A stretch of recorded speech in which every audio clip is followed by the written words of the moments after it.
Eu sou o professor Roberto Renato Velzio e esta é a cadeira de Teologia Sistemática 3. E eu quero saudar todos os alunos com a graça e a paz de Jesus. Eu oro e espero que essa cadeira seja uma grande bênção no nosso processo de formação bíblico, teológico e cristão. E mesmo tendo uma metodologia, vamos dizer, um pouco diferente, né? Estamos a usar vídeo, mas os irmãos aceitem esse desafio assim como eu aceitei. Estamos todos a aprender. Então nós vamos orar e pedir a bênção de Deus. Pai amado, nós glorificamos o Teu nome por este dia de vida. Glorificamos o Teu nome por Jesus Cristo, Teu Filho amado, que nos reconciliou consigo, fez de nós também filhos amados Teus. Obrigado, Pai, pela Tua presença viva em nossos corações. Obrigado, Pai, pela graça que recebemos. Temos a salvação em Cristo, temos o perdão, os irmãos, a igreja, a vida, o ministério, os desafios, a Tua palavra, o Teu Espírito, e temos oportunidade de estudar a Tua palavra. Senhor, fala-nos, ensina-nos e guia-nos no Teu caminho nesta hora. Nós precisamos de Ti, Espírito Santo de Deus, conduze-nos a Cristo Jesus. E é no nome dele que oramos. Amém.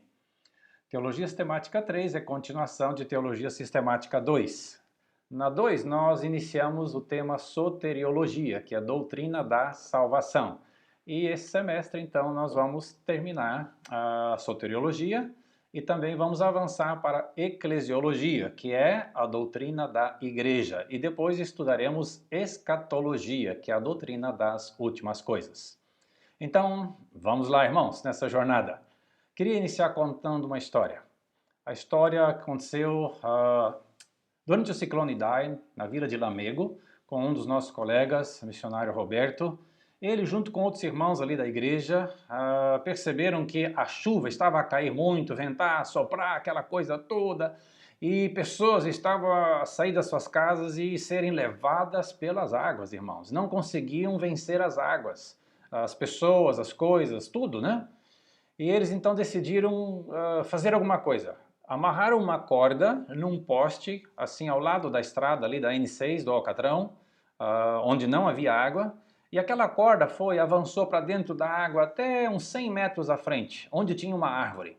Então os irmãos nadaram com muita dificuldade, pouco a pouco, até chegar na árvore, e ali amarraram a corda.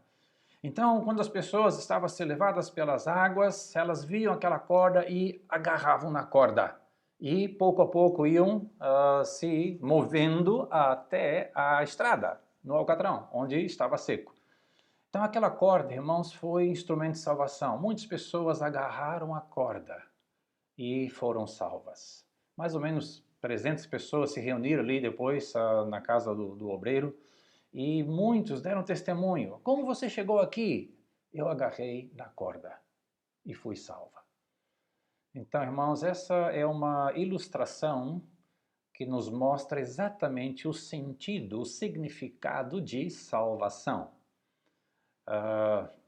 E essa salvação eu estou a chamar a Bíblia, de tão grande salvação. De fato, é uma coisa muito, muito grande, big, né? Como dizemos aqui, mas ela veio de Deus para nós, assim como aquela corda foi lançada para salvar aquelas vidas.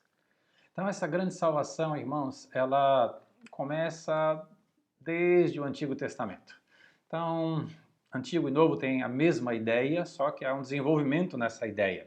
Então, a primeira ideia de salvação é tirar a pessoa de uma situação de perigo, de opressão, um sítio onde ela está apertada e levar esta pessoa a um sítio onde ela está livre, a espaço onde ela está salva, segura. Então, pensando em livrar de perigos físicos, Sansão era um homem que Deus deu força para enfrentar animais, matar animais, carregar portas, enfrentar inimigos. Deus o livrou pela sua força. Davi, outro servo de Deus, ele enfrentou, matava leões, matava ursos para defender as suas ovelhas. Deus o livrou, também livrou de Saul o inimigo, também livrou de Golias o inimigo, e assim libertou o povo de Israel. Então, a libertação de um perigo iminente, um perigo físico, mas também salvar pessoas, o povo da opressão. A ideia de libertar o povo de uma situação de opressão física, social e espiritual, que era o que estava a viver o povo de Israel no Egito, não era mesmo? Eles não podiam sair do Egito, não podiam ir onde queriam, não podiam viver exatamente como gostariam, estavam debaixo do controle, do domínio de Faraó. Então eles estavam numa situação de escravidão, presos, apertados, oprimidos. Esta é a palavra que Moisés usa quando Deus fala com ele.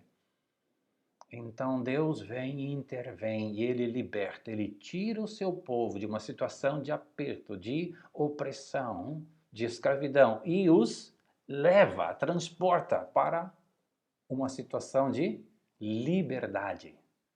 Eles foram tirados do Egito, levados para o deserto no Sinai, e depois Deus os conduziu até a sua terra, a terra prometida, onde havia espaço, liberdade.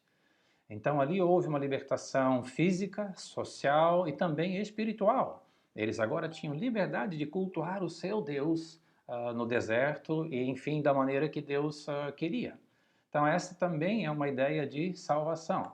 A última ideia de salvação do Antigo Testamento, irmãos, é a salvação que o Messias há de trazer. Um salvador dos pecados do povo, alguém para livrar o povo dos seus pecados, a opressão que os pecados trazem.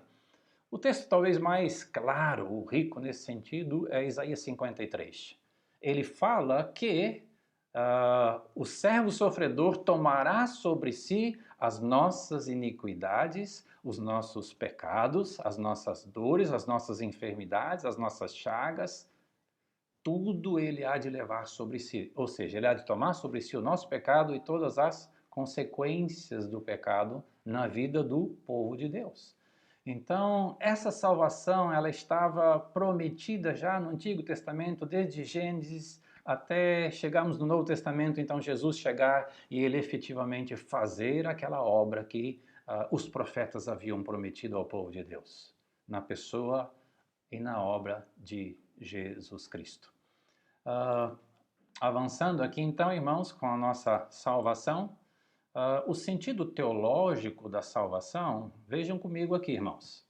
Salvação significa libertação dos efeitos e das consequências do pecado, sempre como resultado da, observem bem, da graça de Deus.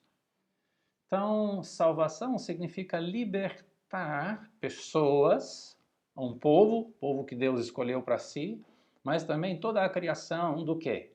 Dos efeitos, das consequências do pecado. E isso sempre, irmãos, é um ato da graça, da bondade, do grande amor de Deus. Lembra das consequências que Adão e Eva sofreram logo que começaram e pecaram?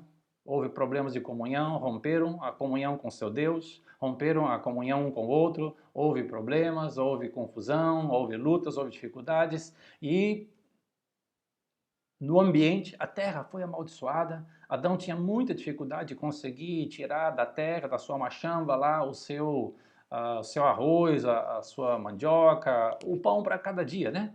Tudo isso então eram consequências do quê? Consequências do pecado. E essas consequências, elas serão todas desfeitas ao nível da pessoa em relação ao seu Deus, pessoas entre outras pessoas nos relacionamentos, mas também a nível do universo, da natureza, da criação de Deus. Por isso, irmãos, esta salvação, ela é grande e maravilhosa. Vamos avançando aqui então com a nossa salvação. Vamos agora olhar o quê? Alguns significados. Vamos amplificar um pouco a ideia de salvação. Então, tenho aqui 4 ideias que eu queria que os irmãos me acompanhem. Estamos juntos? O primeiro significado de salvação é de libertação da morte e condenação eterna para a vida eterna. Então, libertar da morte e trazer alguém para uma situação de vida e vida eterna. O texto que nós vamos ler é texto muito conhecido, porque Deus amou ao mundo de tal maneira que deu seu Filho unigênito para que todo o que nele crer não pereça, mas tenha vida eterna. não morra eternamente, mas tenha vida eternamente. Tá vendo? Deus tira, livra, liberta uma pessoa da morte, da condenação eterna e a coloca numa situação de libertação, numa situação de viver a vida eterna com Deus, viver na presença de Deus com seu povo eternamente. Então esse é o primeiro grande conceito de salvação, libertação da morte ou da condenação para a vida eterna. O segundo deles, então, vamos olhar aqui, segundo, significa libertação do domínio do pecado para uma vida de santidade. Então, nós vamos olhar um texto só da Bíblia que mostra claramente.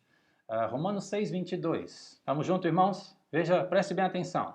Mas agora que vocês foram libertados do pecado e se tornaram escravos de Deus, o fruto que colhem leva à santidade. Vocês foram libertados do quê? Do pecado. E se tornaram agora escravos de quem? De Deus. Éramos escravos do pecado, mas agora somos escravos de quem? De Deus. Não é maravilhoso, irmãos, que Deus faz isso conosco? Nos tira do domínio, do controle do pecado. Nós fazíamos aquilo que a nossa carne, os nossos pensamentos, a nossa natureza pecaminosa desejava. E não havia poder que pudesse vencer isso. Agora, Deus, pelo seu poder, nos tirou desta situação de controle, do domínio da nossa natureza pecaminosa. E isso faz parte do conceito, da ideia de salvação, da grande salvação. Então, primeiro, ele nos liberta da condenação. Segundo, ele nos liberta do controle, do domínio do pecado. E terceiro, ele nos liberta do quê? Do poder de Satanás, para uma vida de liberdade no reino de Deus. Nós vamos ler um texto também muito conhecido, Colossenses 1,13, pois ele nos resgatou do domínio das trevas e nos transportou para o reino do Filho do seu amor, ou do seu Filho amado. Então, irmãos, esta é a obra maravilhosa